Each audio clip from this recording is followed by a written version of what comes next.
সেই দিনে, ঈদের দিনে অনেকগুলি সুন্নত রয়েছে। সেই সুন্নতগুলি কি কি আমরা সেটা জানার চেষ্টা করব এবং সেটা আমাদের বাস্তব জীবনে আমল করার চেষ্টা করব। কারণ মুমিনের জীবনের প্রতিটি পদক্ষেপ হবে বিশ্বনবীর সুন্নাহ অনুযায়ী। রাসূল করিম সাল্লাল্লাহু আলাইহি সাল্লামকে হুবহুব অনুসরণ করা, তিনি যেটা করেছেন, তিনি যেভাবে কথা বলেছেন, তার দৈনন্দিন আচার আচরণগুলি কী ছিল এবং তিনি কিভাবে কাজকর্মগুলি করতেন, পারিবারিক, সামাজিক, রাষ্ট্রীয়, সে সকল বিষয়গুলিকে আমাদের অনুসরণ এবং অনুকরণ করা, এটা আমাদের জন্য উসওয়ায়ে হাসানা। রাসূলের জীবনের ভিতরেই রয়েছে আমাদের জন্য উত্তম আদর্শ। সে অংশ হিসাবে আল্লাহ রসুল সাল্লাল্লাহু আলাইহি সাল্লাম ঈদুল আজহার নামাজের ব্যাপারে যে সকল কথাগুলি বলেছেন, এদিনের এই সুন্নতগুলি আমরা পালন করার চেষ্টা করব। ঈদুল আজহার দিনে যে সকল সুন্নত রয়েছে তার প্রথম হচ্ছে যে সলাতুল ফজর মাআল জামাআ। আমরা দিনের শুরুতেই রাতের শেষাংশে যে সলাতুল ফজরের নামাজ রয়েছে ঈদুল আজহার দিনে, সেই ফজরের নামাজ জামাতের সাথে আদায় করার চেষ্টা করব। সকল নামাজের গুরুত্ব ইসলামে রয়েছে, তবে দুটি নামাজের গুরুত্ব অনেক বেশি। একটি হচ্ছে ফজর নামাজ আর একটি হচ্ছে আসর নামাজ। আল্লাহ রাসূল সাল্লাল্লাহু আলাইহি সাল্লাম বলেছেন, মান সাল্লা বারদাইন দাখালাল জান্নাহ, যারা দুই ঠান্ডার নামাজ পড়বে, তার মানে আসরের নামাজ এবং ফজরের নামাজ যারা পড়বে, দাখালাল জান্নাহ, তারা জান্নাতে প্রবেশ করবে।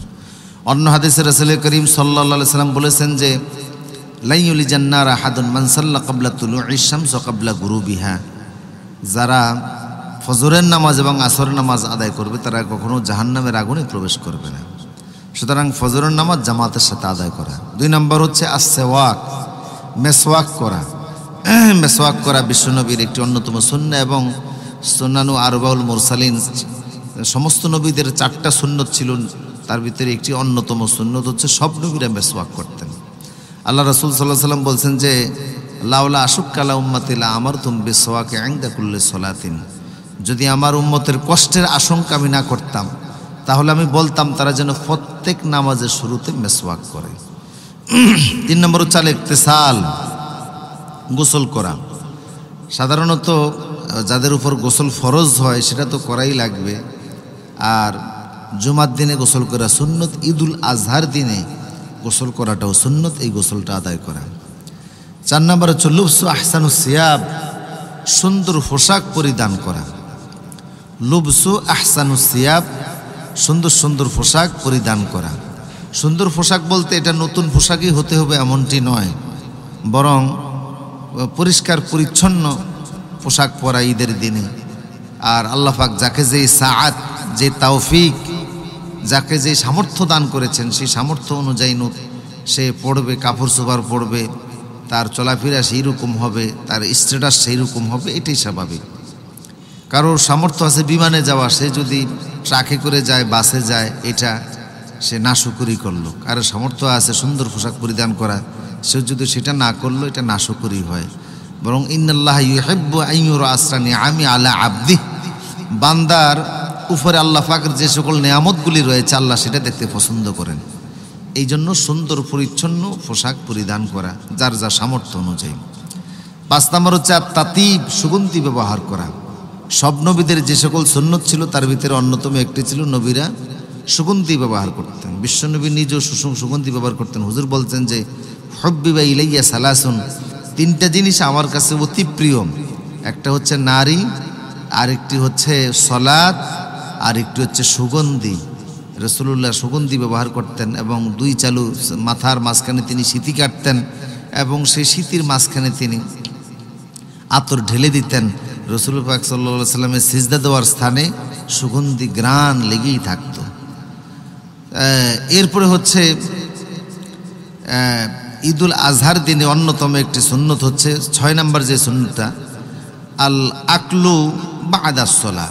ঈদুল আজহার দিনে নামাজের পরে খাওয়া, অর্থাৎ কোরবানি দিয়ে, কোরবানির পশুর গোশত দিয়ে তারপরে খাওয়াটা সুন্নত। তবে যদি কেউ খিদার কারণে আগে খেয়ে নেয় সেটা ভিন্ন জিনিস।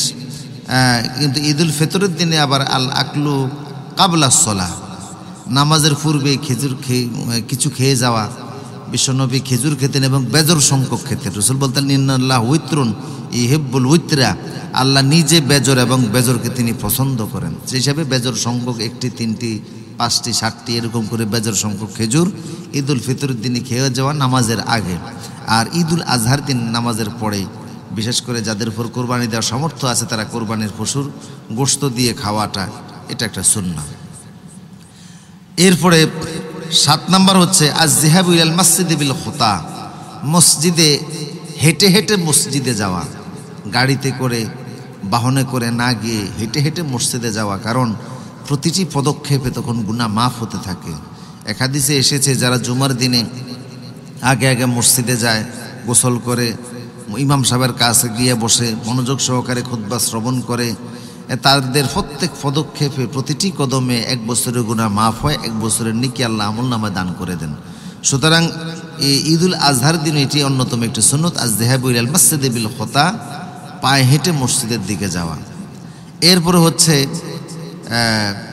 আদাউস সালাতে মুবাক্কারান, 8 নম্বর সুন্নত হলো ঈদুল আজহার দিনে যে নামাজটাকে দ্রুত তাড়াতাড়ি আদায় করা, 2 দিন নামাজই তাড়াতাড়ি আদায় করা। ফজরের নামাজের পরে যেই হারাম ওয়াক্ত থাকে সেটাকে বাদ দিয়ে কিছু সময় পরে এই ফজরের নামাজ ঈদের নামাজটা আদায় করে ফেলা, এবং ঈদুল আজহার দিনে বা ঈদুল ফিতরের দিনে ঈদের নামাজ পড়ার আগে আর কোনো নামাজ দেয়, এশরাকের নামাজ, তাসতের নামাজ, অন্য কোনো নামাজ দেয়, সেদিনে সবচেয়ে বড় সুন্নত হচ্ছে ঈদের নামাজটা আদায় করা।